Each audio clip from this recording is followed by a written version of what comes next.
Technically disabled characters are characters in fantasy or sci-fi who have what technically in our world we would call a disability, but because of magic or technology, it isn't actually disabling in any way.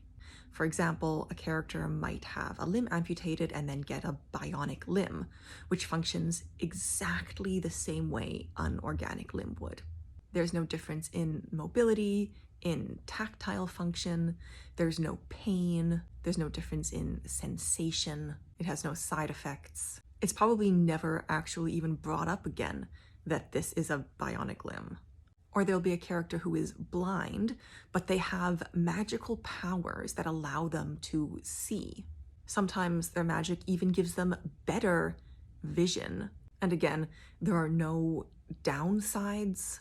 And this often comes across as the writers kind of wanting to have their cake and eat it too.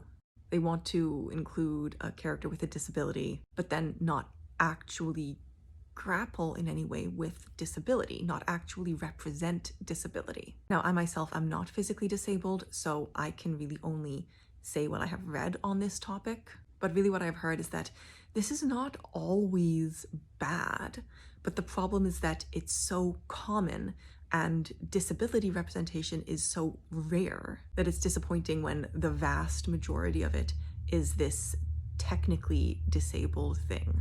And that it would be a lot better to see characters with disability who are actually grappling with disability. And that doesn't mean that there cannot be aids, right? There could be magical or technological disability aids. In fact, there should be in any fantasy or sci-fi world.